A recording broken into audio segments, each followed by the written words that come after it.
Mon épouse, elle est pas très cinéma, mais elle a grandi aux États-Unis en lisant les bandes dessinées Marvel.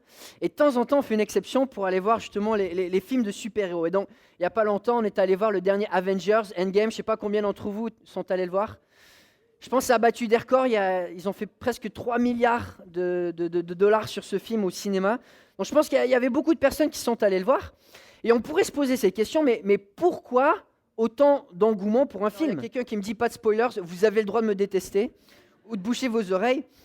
Alors je ne vais pas raconter ce qui se passe dans le film, mais là où il y a tant d'engouement, c'est que voilà, c'est un gros film, c'est l'aboutissement de 10 ans de film dans cette série, mais on arrive à la fin d'un film avec ce cliffhanger, avec cette fin où finalement il y a des gens qui sont morts et on sait que c'est pas possible.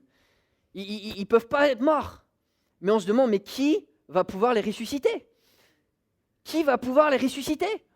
Qui a le pouvoir de ressusciter les morts? Et c'est là où il y a tout le suspense, parce que on a le groupe des super-héros les plus puissants de l'histoire de l'humanité, enfin, dans le monde fictif. Mais même dans le monde fictif, on n'arrive pas à s'imaginer des héros assez puissants pour ressusciter des morts. Parce que c'est juste un niveau au-dessus. La résurrection des morts, c'est juste un niveau tellement au-dessus que même dans notre imagination, on se dit, ça prend tellement de pouvoir, de puissance, qu'on n'arrive pas à s'imaginer la puissance que ça prend pour ressusciter un mort. Tu peux avoir des gens qui sont dans le monde fictif assez forts pour détruire une planète, mais ressusciter des morts, on sait, c'est la gamme au-dessus, c'est le niveau au-dessus, c'est la puissance de Dieu. Et ce défi de chercher la puissance de la résurrection des morts, c'est le défi de tous les jours, parce qu'on vit dans une société où on dépense des milliards en médecine pour prolonger la vie juste de quelques jours, de quelques mois, peut-être de quelques années. Et on peut investir des milliards avec des millions de cerveaux les plus intellos et les plus érudits, et on pourrait passer des milliers d'années. Ressusciter des morts, on ne peut pas. C'est dans la gamme au-dessus. Le niveau de pouvoir et d'énergie et de contrôle sur l'univers que ça demande, c'est juste trop immense. La puissance de la résurrection, ça dépasse tout ce qu'on peut imaginer. Pour ressusciter un mort, il faut le même degré de puissance qu'il faut pour créer des atomes à partir du néant, même plus encore, parce qu'il faut réparer la vie. Alors aujourd'hui, on continue notre série dans l'évangile de Jean, et nous arrivons vers la fin de l'évangile. On arrive dans l'évangile de Jean au chapitre 20, où Jean nous relate justement les événements liés à la mort et à la résurrection de Jésus. Mais Jean va relater ces événements, et puis à la fin du chapitre 20, on va dire, ok, je vous ai décrit toute cette vie de Jésus, ça culmine avec la résurrection, afin que vous ayez la foi en lui, et que par cette foi, vous ayez la vie abondante. Et pour Jean, c'est simple, la résurrection, ça change absolument tout. Si Jésus a pu montrer cette puissance qui dépasse toutes les autres puissances, et que Jésus rend cette puissance disponible, forcément, ça change absolument tout. Ça change comment on approche la vie au quotidien, ça change comment on nourrit notre foi, ça change nos attentes, ça change nos rêves, ça change absolument tout. Si notre Sauveur détient vraiment la plus grande puissance qui existe dans notre monde, une puissance qu'on ne peut même pas commencer d'imaginer, alors c'est certain, ça doit changer notre vie. Et ce qui est frappant quand Jean écrit l'évangile, dans la tradition, on pense que Jean il l'aurait écrit vers la fin du 1er siècle, peut-être dans les années 90, au début des années 90. Il est vraiment âgé. Et on le sait, quand j'arrive à cet âge-là, tous les autres disciples ils sont déjà morts martyrs. Et Jean, il a vu ses meilleurs amis, un par un, mourir à cause de cette espérance de la résurrection. Il a probablement déjà vu certains de ses disciples à lui mourir à cause de cette espérance de la résurrection. Et Jean, il est passé par tout ça. Il arrive à la 3e génération de l'Église, quand il écrit cette lettre, cet évangile. Et Jean reste encore convaincu à 100% que Jésus est vraiment ressuscité des morts et que ça vaut la peine de mourir pour lui, pour annoncer ce message. On va le voir, Jean il va être exilé pour sa foi, il va finir aussi dans la persécution. Mais à cause de cette espérance, les disciples, ils ont été prêts à tout lâcher, à tout donner, même à donner leur vie, parce qu'ils étaient convaincus que si Christ est ressuscité des morts, ça change absolument tout.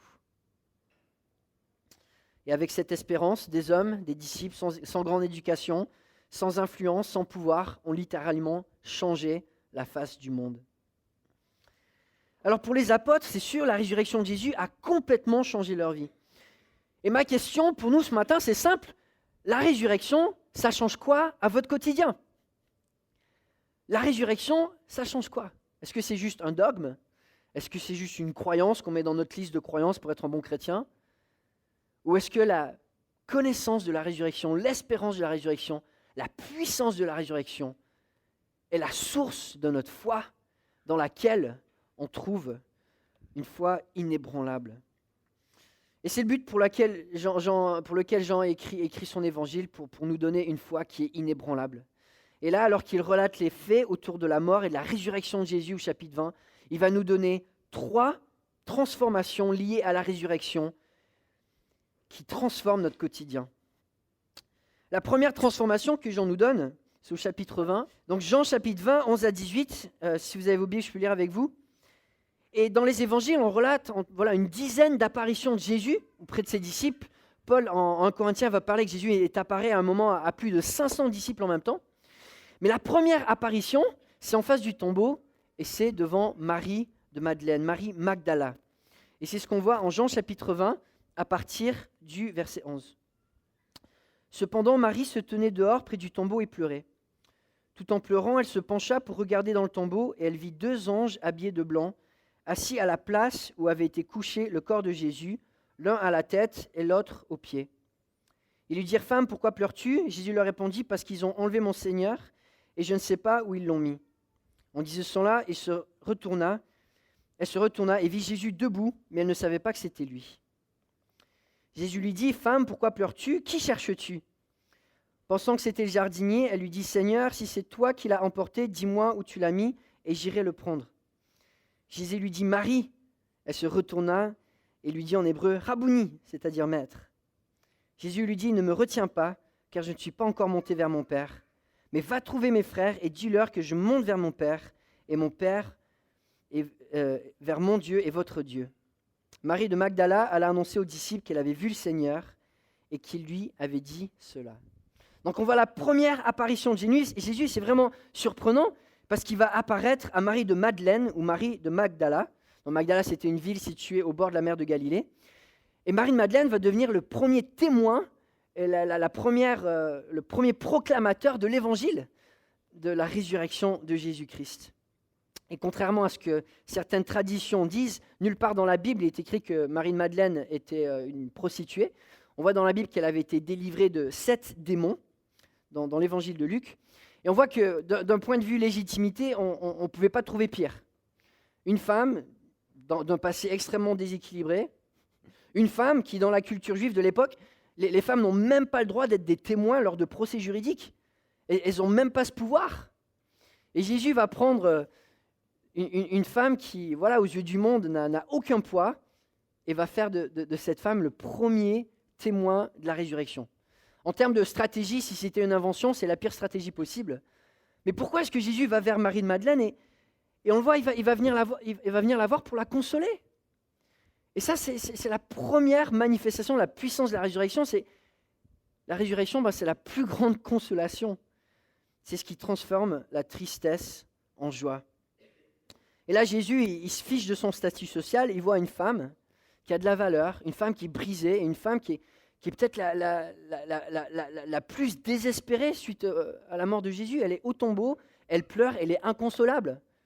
Elle est attachée au tombeau et elle y reste parce que Jésus l'a sauvée d'une situation incroyable. Elle était donc possédée de 7 démons et je ne sais pas si on peut s'imaginer à quel point ça va être oppressant, écrasant.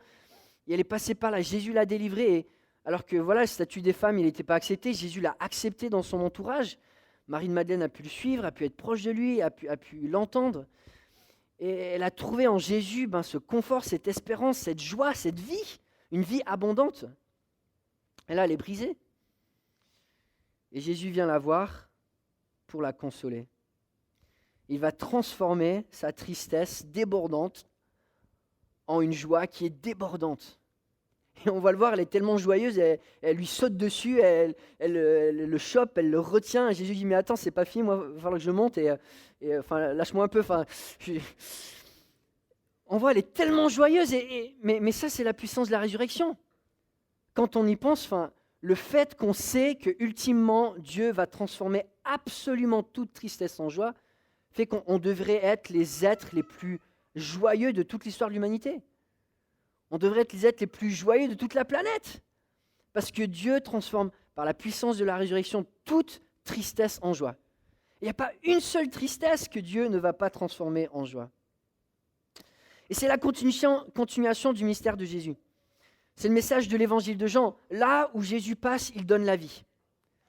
Là où Jésus passe, dans tout l'évangile de Jean, il est constamment en train de donner. Et il donne une vie abondante. Là où c'est un monde de ténèbres, un monde d'oppression, un monde d'inégalité, un monde de péché, Jésus vient et il apporte la paix, il apporte l'équilibre, il apporte la joie. Quelque chose de surnaturel. Mon épouse me fait remarquer récemment que l'évangile, c'est la seule histoire où le héros meurt pour le méchant. C'est quand même surprenant, hein. L'évangile, c'est la seule histoire où le héros meurt pour le méchant. Et on regarde à la vie de Jésus, c'est quelque chose mais de complètement surnaturel. Et Jésus va amener la vie là où il n'y a pas de vie. Et Jésus va amener une vie absolument surabondante.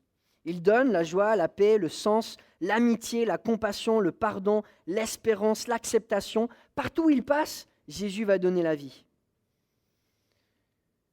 Et partout où il passe, il va transformer les vies. Et cette première rencontre avec Marie de Magdala, c'est la continuation. On l'appelle Marie de Madeleine, elle pleure comme une madeleine, parce que c'est de là d'où ça vient. Elle était tellement brisée, et Jésus vient pour la consoler et transformer cette tristesse en joie. Et c'est certain qu'il n'y a pas de plus grand réconfort que de savoir qu'il y a la résurrection. Et je me dis le boost que les disciples ont dû avoir avec Marie de voir Jésus devant eux. Mais une fois que tu as vu un mort ressuscité devant toi et quelqu'un qui dit « Fais-moi confiance, je peux ressusciter les morts. Ce que j'ai fait, je peux le faire pour toi. » Il n'y a plus de barrière. Et on va voir les disciples, ils vont parcourir le monde, ils vont changer le monde.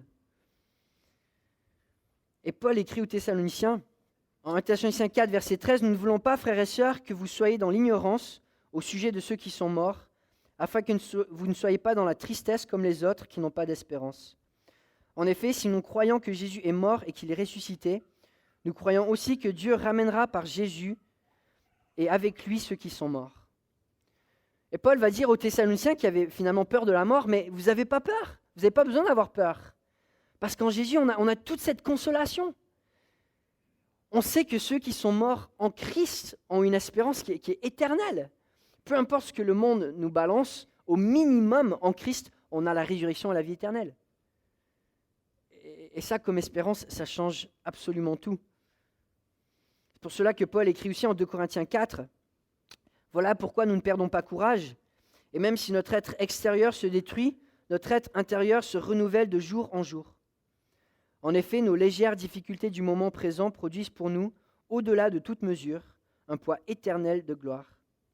Ainsi, nous regardons non pas ce qui est visible, mais ce qui est invisible, car les réalités visibles sont passagères et les invisibles sont éternelles. » Le fait d'avoir cette espérance dans la résurrection, ça nous allège, mais complètement. Complètement. C'est tellement libérateur. Moi, je me souviens des moments les plus transformateurs dans ma vie. C'était aussi un des moments les plus difficiles. Je vous ai déjà partagé cette histoire, mais j'avais la vingtaine. J'étais en 2e année d'école biblique. J'avais 20 ans et j'arrivais pas à dormir plus de 3-4 heures par nuit. Même avec des somnifères, même avec des relaxants pour les muscles. J'étais tellement tendu dans mon dos que je ne pouvais pas dormir. Et à la fin de mon année, je me souviens, j'étais physiquement en larmes parce que j'arrivais même plus à écrire. Et je me disais, si à 20 ans, je suis déjà comme ça, mais ça va être quoi dans 1 an, ça va être quoi dans 2 ans? Et puis de voir que tous ces beaux plans que j'avais pour ma vie, de dire, Dieu, je te remets tout ça. J'ai aucune idée de ce que ça va être demain, mais ce que tu as pour moi, c'est ce que je vais prendre. Et je vais mettre ma confiance dans la puissance de la résurrection. Ma vie, ce n'est pas ici sur terre. C'est ce que tu as pour moi. Et je ne sais pas ce que je vais avoir sur terre, mais je sais que ce que tu as pour moi, c'est éternel. Et je vais l'accepter. Et c'est vrai que ce moment a complètement transformé ma vie. De finalement puiser mon espérance dans la puissance de la résurrection, plutôt que vouloir contrôler, plutôt que vouloir tenir à tout prix, d'avoir des plans pour ma vie. Et je suis tellement reconnaissant pour cette période de brisement. Et j'échangerai ça contre rien au monde. Et c'est frappant parce que, je ne sais pas dans votre expérience, mais pour moi, les gens les plus joyeux que je connais, c'est souvent les gens qui ont le plus souffert. Souvent, les gens les plus débordants de joie et de vie et de confiance en Dieu, c'est les gens qui ont le plus souffert. Parce que quand tu arrives à ce brisement où finalement tu es obligé de dire, écoute Dieu, ma joie, elle n'est pas en moi, sur terre, dans ce que je comprends, elle est en toi. C'est tellement libérateur et finalement on commence à goûter à une joie qui dépasse tellement ce que nous on peut essayer de créer. Avec notre petit contrôle, on peut imiter que des miettes. Et c'est ce que Jésus vient faire. Il vient pour consoler Marie-Madeleine, consoler les disciples qui sont probablement complètement brisés, mais ils avaient besoin de passer par là. Passer par ce brisement où ils lâchent contrôle.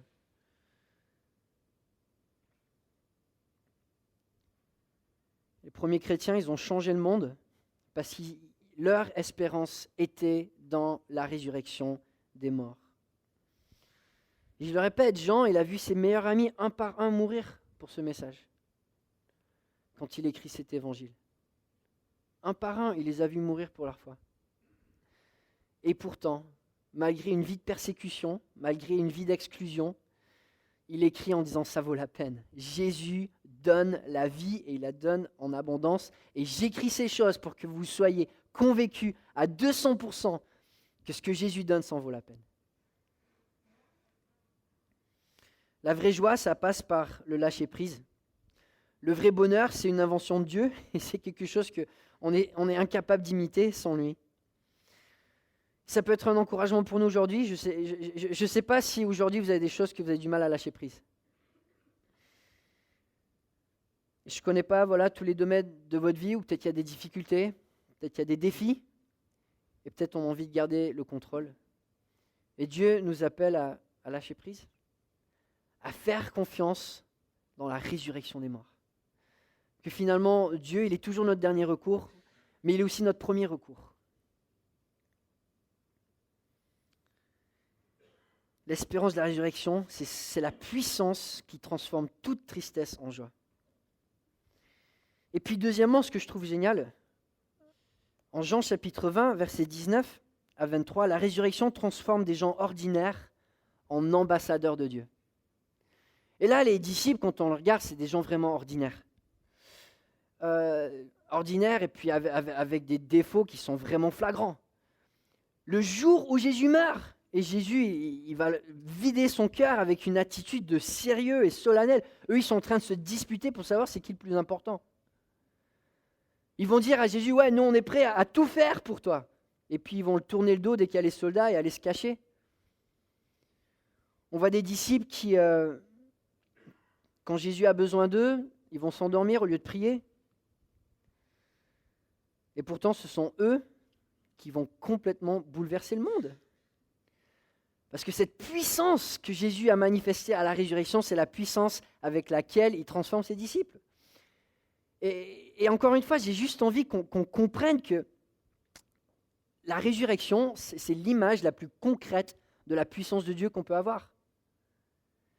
En termes de visibilité de la puissance de Dieu, la résurrection, c'est la preuve la plus concrète que Dieu nous a donnée.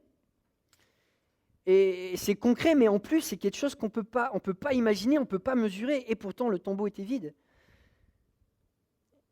Et ce que j'ai envie de nous rappeler, c'est que cette puissance-là, c'est la puissance qui doit nous transformer au quotidien. On lit à partir du verset 19.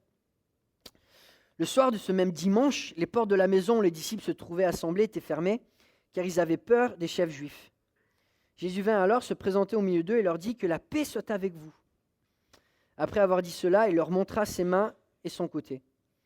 Les disciples furent remplis de joie en voyant le Seigneur. Jésus leur dit de nouveau « Que la paix soit avec vous, tout comme le Père m'a envoyé, moi aussi je vous envoie ». Après ces paroles, il souffla sur eux et leur dit « Recevez le Saint-Esprit.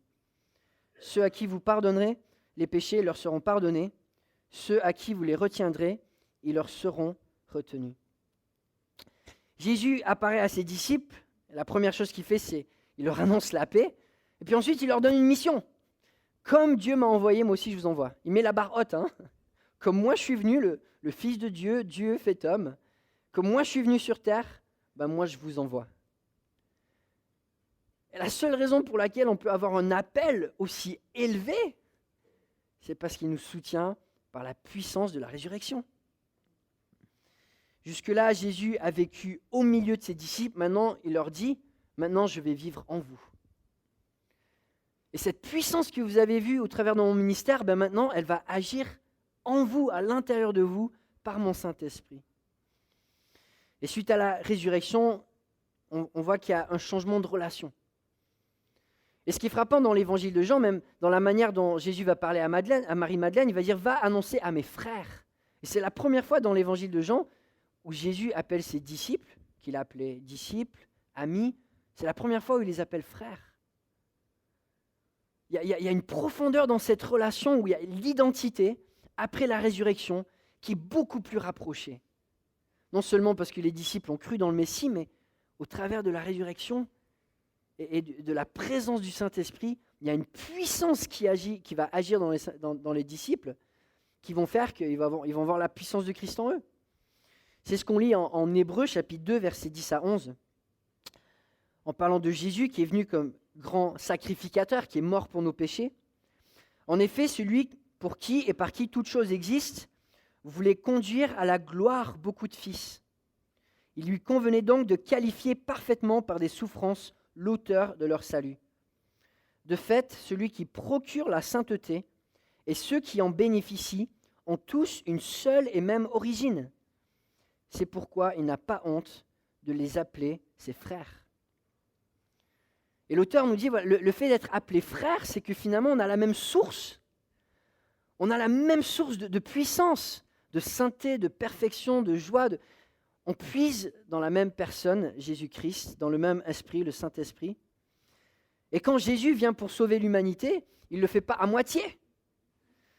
Et quand Jésus vient pour nous sauver, il vient en tant qu'être parfait, le seul être parfaitement qualifié, comme nous dit l'auteur de l'Épître aux Hébreux, par sa perfection, il est qualifié. Par sa mort parfaite, il est qualifié. Il rétablit le lien cassé entre nous et Dieu, et il ne le fait pas à moitié. Quand Jésus rétablit le lien avec Dieu, il le fait à la perfection. Et on l'a lu, on l'a étudié en Jean chapitre 17, quand Jésus prie pour ses disciples, il prie que les disciples soient un avec Dieu.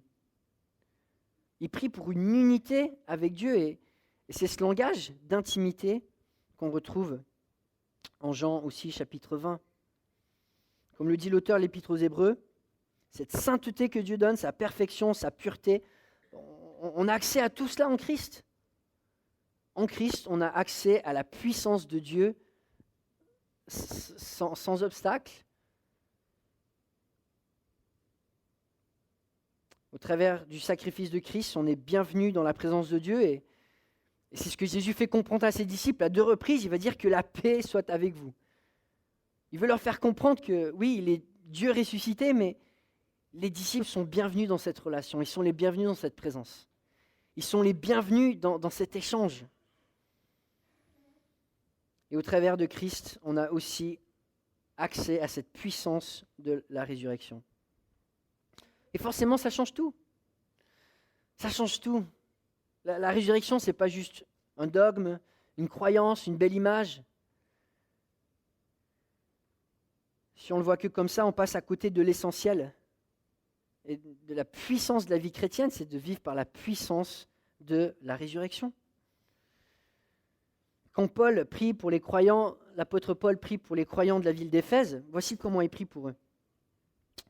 Je prie que le Dieu de notre Seigneur Jésus-Christ, le Père de gloire, vous donne un esprit de sagesse et de révélation qui vous le fasse connaître.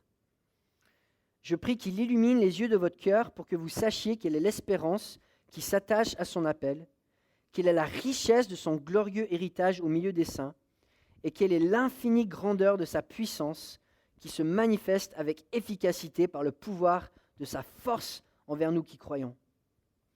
Donc Paul, il commence à prier, on dit voilà, moi je prie que votre vie sur terre, ça soit remplie d'une puissance inimaginable.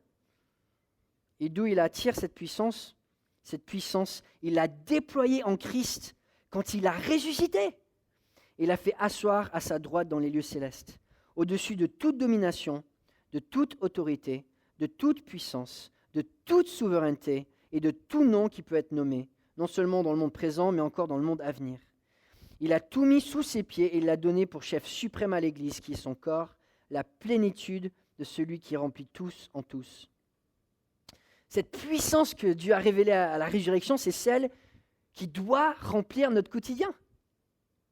Et une fois de plus, c'est quelque chose qui est inimaginable, mais c'est la grandeur et la beauté de l'appel chrétien.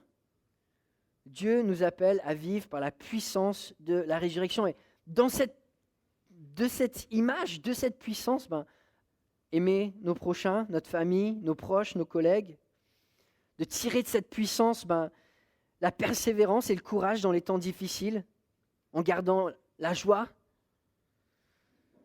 la force pour se donner soi-même généreusement, constamment autour de nous, pour pardonner, même ceux qui nous font du mal, pour faire preuve de patience dans toutes les situations, pour vaincre les péchés, les addictions qui nous menacent, pour apprendre à se maîtriser, autant en parole qu'en acte. Cette puissance, elle nous donne du courage, de la force, de la persévérance, de la grâce. C'est l'exemple le plus concret qu'on a de la force de Christ. Et ce n'est pas juste dans la Bible pour augmenter notre liste de dogmes, mais c'est pour transformer comment on vit notre quotidien. Est-ce que notre quotidien imite cette puissance qu'on voit à la résurrection? Et c'est ce qu'on reflète autour de nous quand on se fait appeler des petits Christ. Et on le voit, dès que Pierre se met à prêcher, qu'est-ce qui se passe? Premier message, le jour de la Pentecôte, lorsqu'il reçoit le Saint-Esprit, il y a 3000 personnes qui se convertissent. Il y a une puissance avec ce message. La puissance de la résurrection transforme des gens ordinaires en ambassadeurs vivants de Dieu. Ce n'est pas juste une réalité historique sans pareil, la résurrection, c'est une réalité quotidienne sans pareil. Et on arrive à notre dernier point ce matin, c'est que la résurrection transforme aussi le doute en foi inébranlable, à l'image de ce témoignage de Thomas. On lit à partir du verset 24. Thomas, appelé Didyme, l'un des 12, n'était pas avec eux lorsque Jésus vint. Les autres disciples lui dirent donc, « Nous avons vu le Seigneur », mais il leur dit, « Si je ne vois pas dans ses mains la marque des clous, si je n'y mets pas mes doigts, et si je ne mets pas ma main dans son côté, je n'y croirai pas. » 8 jours après, les disciples de Jésus étaient de nouveau dans la maison de Thomas et se trouvaient avec eux. Jésus vint, alors que les portes étaient fermées, se tint au milieu d'eux et dit, « Que la paix soit avec vous. » Puis dit à Thomas, « Avance ton doigt ici et regarde mes mains. Avance aussi ta main et mets-la dans mon côté. Ne sois pas incrédule, mais crois. » Thomas lui répondit, « Mon Seigneur et mon Dieu. » Jésus lui dit, « Parce que tu m'as vu, tu as cru. Heureux ceux qui n'ont pas vu et qui ont cru. » Jésus a accompli encore, en présence de ses disciples, beaucoup d'autres signes qui ne sont pas écrits dans ce livre. Mais ceux-ci ont été écrits afin que vous croyiez que Jésus est le Messie, le Fils de Dieu, et qu'en croyant, vous ayez la vie en son nom. Moi, Thomas, je le trouve quand même assez incroyable. Et Thomas, au début, il ne croit pas, et je comprends pourquoi. Parce que Thomas comprend les enjeux. Il fait le lien tout de suite. Si Jésus est ressuscité, ça veut dire que Jésus est Dieu, que Jésus est Dieu fait homme. Et si Jésus est Dieu fait homme, il faut le digérer. Et Thomas, il est prudent, il veut être raisonnable. Et c'est sûr, la résurrection d'un mort, c'est pas ce qu'on voit tous les jours. En plus, quelqu'un qui est bien mort, parce que ça fait 3 jours, et quelqu'un qui se résurrecte tout seul. Quelque chose qu'on n'a jamais vu dans l'histoire de l'humanité.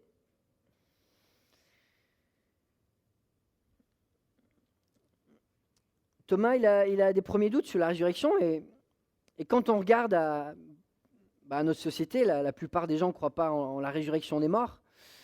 Même j'ai lu des statistiques qu'il y a peut-être même pas la moitié de ceux qui se disent chrétiens en France qui ne croient pas en la résurrection. C'est dur de croire en la résurrection. Mais ce qui est encore plus dur, c'est de trouver des excuses pour ne pas croire en la résurrection. Et quand on regarde aux arguments qui ont été avancés pour dire finalement la résurrection, c'est pas ce que la Bible dit, les arguments principaux qui sont avancés, c'est des arguments qui sont assez vides. Et le premier argument, c'est peut-être ce que Thomas demande, est-ce qu'ils ont halluciné, tous ces disciples, de croire que Jésus est ressuscité? Et voilà, depuis, ça a été popularisé au 19e siècle, cette vision que les disciples, ils ont tous halluciné ensemble. Donc c'est pas qu'ils ont menti, c'est juste qu'ils ont vraiment eu une hallucination, et qu'à cause de cette hallucination, ils étaient prêts à mourir. Ils étaient prêts à donner leur vie, ils étaient prêts à tout donner, parce que tous ensemble, ils ont eu une hallucination commune, que Jésus serait mort et ressuscité. Mais ça ne tient pas la route. Un deuxième argument qui a été avancé, c'est que Jésus aurait fait une mise en scène. C'est notamment ce qui est enseigné dans le Coran. Mais que Jésus, finalement, à la mort, il aurait eu un semi-coma et que le froid de la tombe l'aurait réveillé. Et du coup, il se serait réveillé. Et après avoir été crucifié et avoir dormi 3 jours, il a retrouvé la force pour rouler la pierre, assommer les soldats et pouvoir s'enfuir. Et pouvoir faire cette mise en scène à ses disciples. Mais une fois de plus, ça ne tient pas la route. Et le troisième argument, celui qu'on voit dans l'évangile de Matthieu, qui a été popularisé par les Juifs et par les Romains, c'est que finalement, les disciples ont menti. Ils sont venus, ils ont enlevé le corps de Jésus, ils ont donné de la drogue pour assoupir où ils se sont assoupis tout seuls les soldats, et ils ont volé le corps, et finalement tout ça c'est un mensonge, et sur ce mensonge, ils étaient prêts à mourir, à donner leur vie, et ils ont bâti l'église. On comprend que Thomas il a des doutes, parce que les implications, elles sont énormes. Si Jésus est ressuscité, ça change tout. Ça change tout à ma vie aujourd'hui, ça change tout à mon quotidien, ça change tout à comment Dieu se révèle, par quels moyens il a choisi de se révéler à nous.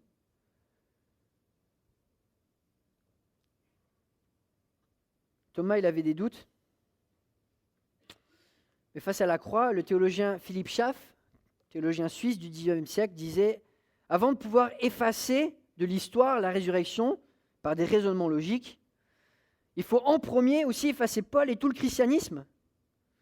Nous devons reconnaître le miracle ou franchement confesser que nous sommes devant un mystère inexplicable. »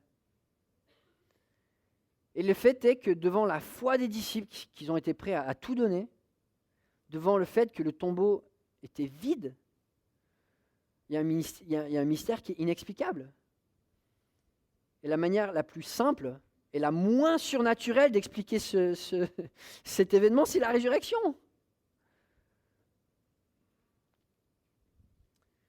Thomas comprend les implications. Finalement, il voit Christ, il s'écrie « Mon Seigneur et mon Dieu ». Et Jean, il écrit ces faits pour nous donner une foi qui est inébranlable. Et Thomas, il était peut-être en arrière des disciples, parce qu'il n'avait pas encore cru, mais quand il fait cette confession, il est le premier. Il est le premier à vraiment comprendre et à confesser publiquement la divinité de Jésus. Et on l'a vu dans les évangiles, Jésus, son but, c'était pas de forcer une doctrine sur les disciples. Jésus, il est venu pour annoncer le Père, pour mettre le Père en avant, et c'est tout ce qu'il avait envie de faire. Et jamais il a forcé sur ses disciples le fait de dire « Je suis Dieu, écrasez-vous devant moi, respectez-moi ». Jésus il est venu pour accompagner ses disciples, pour qu'eux-mêmes arrivent à la conclusion que Jésus est Dieu par leur propre cheminement. Et aujourd'hui, si peut-être vous doutez sur la divinité de Jésus, je le comprends, ça paraît invraisemblable. Mais les disciples ne sont pas arrivés à cette conclusion du jour au lendemain. La résurrection, c'est la continuation de tout le ministère de Jésus, de ses enseignements, de ses miracles, de sa compassion, de sa vie sans péché.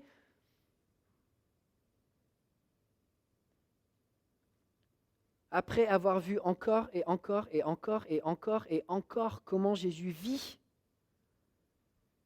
les disciples comprennent qui Jésus est. Et finalement, la cerise sur le gâteau, c'est la résurrection, l'ascension, le don du Saint-Esprit.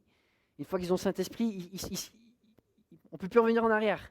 La Bible nous dit qu'on a le Saint-Esprit, c'est une des premières choses qui nous révèle, c'est que Jésus est bien ressuscité.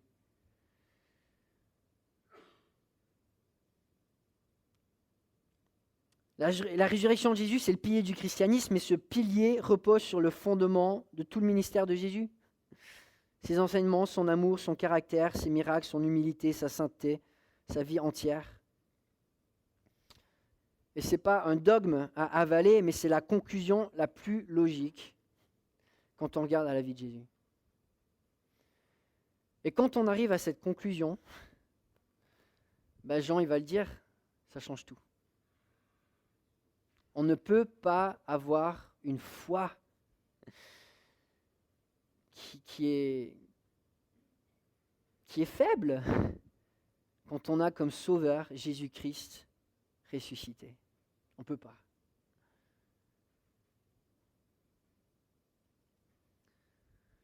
Et c'est pour cela que Jean écrit son évangile.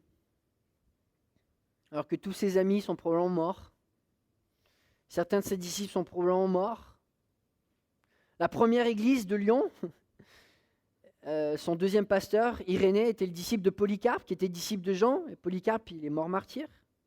La première église de Lyon, on connaît l'histoire, en 177 après Jésus-Christ. Il y a un massacre, 48 personnes sont mortes dans le premier pasteur, avant que Irénée revienne pour reprendre l'église. Parce que le christianisme a été fondé sur l'espérance de la puissance de la résurrection. Et ça change tout. Ça change tout.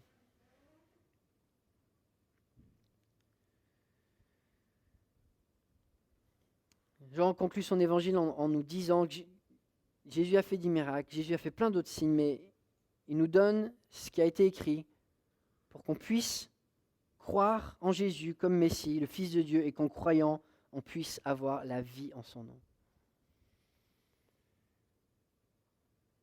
Et aujourd'hui, si on fait face à des choses qui semblent trop fortes, des tristesses qui sont trop fortes, des tentations qui sont trop fortes, nos propres faiblesses qui semblent trop fortes, nos propres doutes qui semblent trop forts, Jean nous dit, méditez sur la puissance de la résurrection. Parce que ça change tout. Prions ensemble.